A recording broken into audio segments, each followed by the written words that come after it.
మా latest videos కోసం మా ఈ తెలుగు న్యూస్ ఛానల్ సబ్స్క్రైబ్ చేసి గంట సింబల్ యాక్టివేట్ చేసుకోండి. పురుషుడు భార్యతో కాకుండా ఈ ఒక్క స్త్రీతో సంబంధం పెట్టుకోవచ్చు. దాని వలన ఎటువంటి పాపం తగులదు. శాస్త్రాల అనుసారం ఏ పురుషుడైనా కూడా భార్యతో కాకుండా ఈ స్త్రీతో సంబంధాలు పెట్టుకోవచ్చు. మరి ఆ స్త్రీ ఎవరో తెలియాలంటే ఒక కథను వినాలి. ఒకసారి నారద మహర్షి యమలోకానికి వెళ్తాడు. అక్కడ యమధర్మరాజు విశాలమైన సింహాసనం మీద కూర్చుని ఉన్నాడు. ఆయన దగ్గరే చిత్రగుప్తుడు కూడా ఉన్నాడు. నారదుడి రాకను గమనించిన యముడు ఆయనకు ఎదురెళ్ళి స్వాగతం పలికాడు. ఉచితాసనం చూపించాడు. నారద, మీ రాకతో ఈ ధర్మపురి ధన్యమయ్యింది. చాలా కాలం తర్వాత మీరిక్కడికి వచ్చారు. మీ రాకకు ఏదో ఒక కారణం ఉండే ఉంటుంది. ఆ కారణం ఏమిటో చెప్పండి అని నారదుల వారిని యమధర్మరాజు అడుగుతాడు. అప్పుడు నారదుడు యముడితో ఇలా అంటాడు. 3 లోకాలలోని ప్రాణులకు వారి కర్మల అనుసారము వారిని శిక్షించే పని మీది. మీ దగ్గర సమస్త ప్రాణుల యొక్క లెక్కలన్నీ కూడా ఉంటాయి.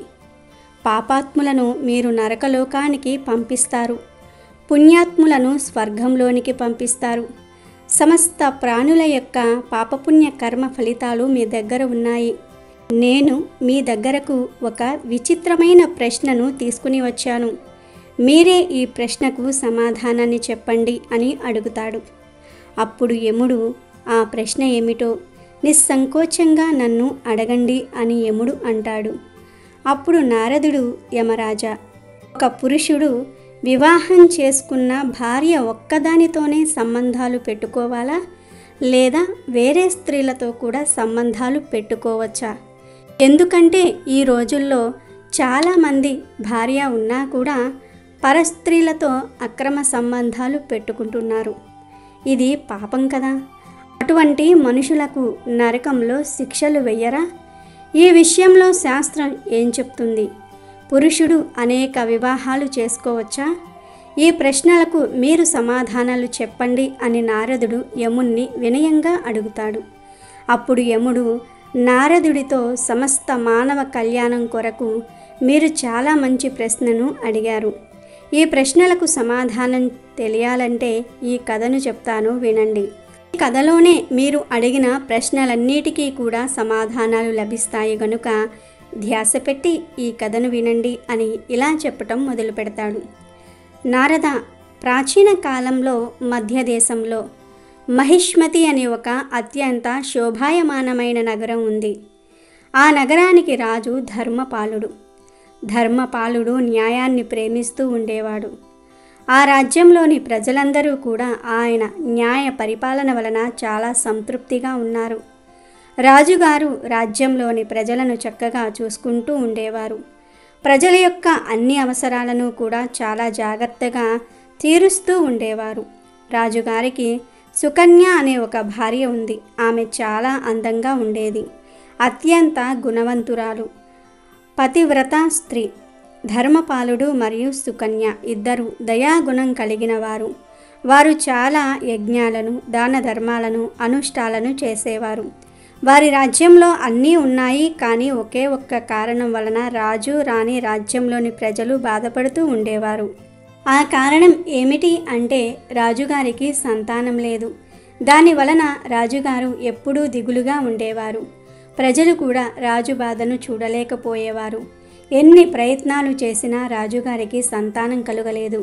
ఎంతమంది వైద్యులను కలిసినా, ఎన్ని పరిహారాలు చేసినా, ఎన్ని వ్రతాలు చేసినా, దాన ధర్మాలు చేసినా ఫలితం లేదు.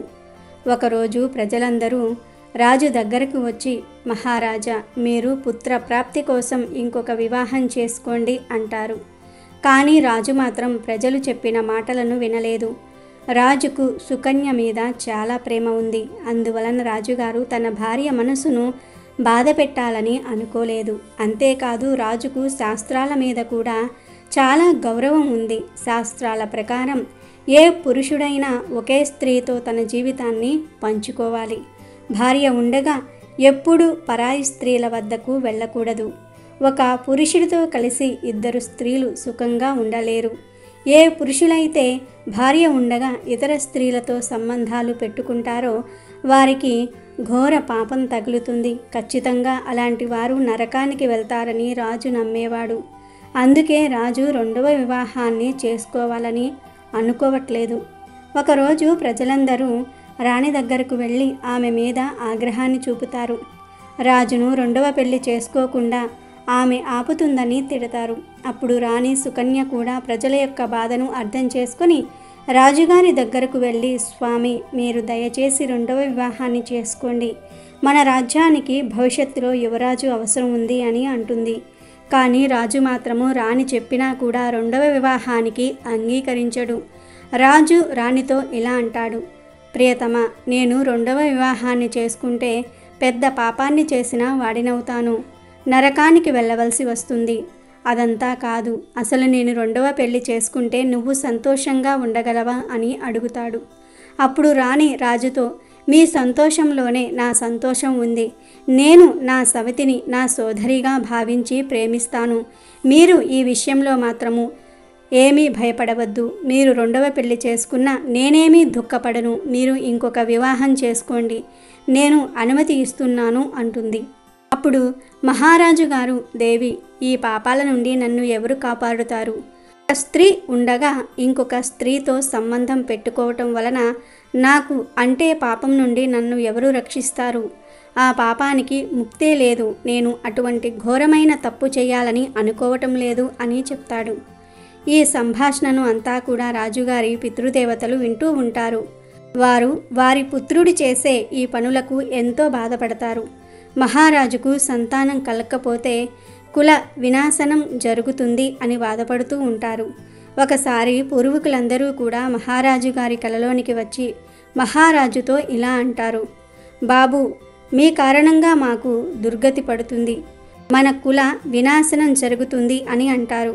ఆ మాటలు విన్న మహారాజు, నేను అలాంటి ఏ పాపం చేశానని ఎందుకు ఇంత బాధపడుతున్నారు? నాకు కారణం తెలిస్తే మీ దుఃఖాన్ని తొలగించే ప్రయత్నం చేస్తాను, చెప్పండి అని పూర్వీకులను అడుగుతాడు. అప్పుడు రాజుగారి పూర్వీకులు ఇలా అంటారు, మా దుఃఖానికి ఒకే ఒక్క కారణం ఉంది. మన వంశంలో ఆఖరి మగపిల్లవాడివి నీవు. నీకు మగ సంతానం కలుక్కపోతే మన వంశం ఇక్కడితో అంతరించిపోతుంది. తర్వాత మనకు పిండం పెట్టేవారు కూడా ఉండరు. నీతో పాటు మేము కూడా నరకానికి వెళ్ళవలసి వస్తుంది. అందువలన నీవు ఇంకొక వివాహం చేసుకో, ఒక కొడుకును సంతానంగా పొందు. అతి శీఘ్రంగా నీవు పుత్ర ప్రాప్తి కోసం ఏదో ఒకటి చెయ్యి అని చెప్తారు. కానీ పితృదేవతలు చెప్పిన తర్వాత కూడా రాజు రెండవ వివాహం చేసుకోవడానికి ఒప్పుకోలేదు. ఇక చేసేదేమీ లేక పితృదేవతలందరూ కూడా కలిసి యమధర్మరాజు దగ్గరకు దుఃఖంతో వెళ్ళి, యమధర్మరాజా, మీరే మా వంశాన్ని రక్షించాలి. మా పుత్రుడికి సంతానం లేదు. సంతానం లేకపోతే మా కుల నాశనం జరుగుతుంది. కనుక మీరు వెళ్ళి మా పుత్రుణ్ణి రెండవ వివాహం చేసుకోమని ఆజ్ఞ ఇవ్వండి అని అడుగుతారు. అప్పుడు యమధర్మరాజు వారితో, మీరేమీ బాధపడకండి, నేను వెంటనే మీ పుత్రుడి దగ్గరకు వెళ్ళి సంతానం కలిగేలాగా ప్రేరేపిస్తాను అని చెప్పి యమధర్మరాజు ఒక సాధువు రూపంలో రాజుగారి దగ్గరకు వెళ్తాడు. ఆ సాధువును రాగానే ధర్మపాలుడు సంతోషంగా ఆయనను ఆహ్వానించి సత్కార్యాలు చేస్తాడు. తర్వాత రాజుగారు సాధువును ఇలా అడుగుతాడు, మహాత్మా, మీరు ఎవరు? ఎందుకు అసలు మా రాజ్యానికి వచ్చారు? మీ ముఖం చాలా తేజోవంతంగా ఉంది. మీరు పెద్ద తపస్విలాగా కనిపిస్తూ ఉన్నారు అని అడుగుతాడు. అప్పుడు ఆ సాధువు రాజుతో ఇలా అంటాడు, నేను యమధర్మరాజును. మీ పూర్వీకులు ప్రార్థన చేయటం వలన స్వయంగా నేనే నీ దగ్గరకు వచ్చాను. నువ్వు నీ పూర్వీకులకు కోపాన్ని తెప్పిస్తున్నావు. దాని వలన నీ సామ్రాజ్యమంతా కూడా నశించిపోతుంది. పుత్రుడే లేకపోతే నువ్వు దుర్గతి పాలవుతావు. నీకు మోక్ష ప్రాప్తి కలుగదు. మోక్షం కలగాలంటే తప్పక పుత్ర సంతానం ఉండాలి అంటాడు. అప్పుడు రాజుగారు యమధర్మరాజుతో, ధర్మరాజా, నాకు వివాహం జరిగిపోయింది. నాకొక భార్య ఉంది. సంతానం కోసం ఇంకొక వివాహం చేసుకుంటే నాకు పాపం తగులుతుంది. దానికన్నా నేను ఎలాంటి పుత్రులు లేకుండా జీవితాన్ని గడిపితేనే మంచిది అని అంటాడు. దానికి యమధర్మరాజు, రాజా, నీ ధర్మ పాలనను, నీ నిష్టను నేను మెచ్చుకుంటున్నాను. కానీ నీకు తెలియని విషయం ఏమిటి అంటే రెండవ వివాహాన్ని చేసుకోవచ్చు, అందులో ఎలాంటి పాపం లేదు. ఎవరి భార్య అయితే భర్త ఇంకొక వివాహం చేసుకోవడానికి అనుమతిని ఇస్తుందో అటువంటి వారు తప్పక వివాహం చేసుకోవచ్చు, అందులో ఎలాంటి తప్పు లేదు. భార్య వలన సంతానం కలగకపోతే భార్య అనుమతి తీసుకొని రెండవ వివాహం చేసుకోవచ్చు అని చెప్తాడు. సాక్షాత్తు యమధర్మరాజు ఇలా చెప్పటంతో రాజు వెంటనే ఆయనకు ధన్యవాదాలు చెప్తాడు. ఇక యముడు అక్కడి నుండి అంతర్ధానమవుతాడు. తర్వాత ధర్మపాలుడు తన భార్య దగ్గరకు వెళ్ళి రెండవ వివాహం కోసం అనుమతి కోరతాడు. సుకన్య అనుమతి ఇచ్చేస్తుంది. దాంతో రాజుగారు ఇంకొక స్త్రీని వివాహం చేసుకుంటారు. ఆమె ద్వారా చక్కటి పుత్రుడికి రాజుగారు జన్మనిస్తారు. పితృదేవతలు ఇదంతా చూసి ఎంతో సంతోషిస్తారు. యమధర్మరాజుకు ధన్యవాదాలు తెలిపారు. కాబట్టి నారద, పరస్త్రీలతో సంబంధాలు ఎప్పుడూ పెట్టుకోకూడదు. భార్య అనుమతి తీసుకొని ఇంకొక పెళ్లి చేసుకోవచ్చు, పెళ్లి చేసుకోకుండా మాత్రం సంబంధాలు పెట్టుకోకూడదు. భార్య ఉన్నా కూడా ఆ భార్య అంగీకరిస్తే ఇంకొక స్త్రీని వివాహం చేసుకొని సంబంధాలు పెట్టుకోవచ్చు. అలా చేస్తే ఎటువంటి పాపం తగులదు. అలా కాకుండా భార్య అనుమతి లేకుండా అక్రమంగా వేరే స్త్రీతో సంబంధాలు పెట్టుకుంటే ఖచ్చితంగా నరకంలో పడతారు అని యముడు నారదుల వారికి వివరిస్తాడు. అమెజాన్లో బెస్ట్ డిస్కౌంట్స్ కోసం వీడియో డిస్క్రిప్షన్లో లింకు ఉంది, చూడండి. అలాగే మా టెలిగ్రామ్ ఛానల్ సబ్స్క్రైబ్ చేసుకోండి.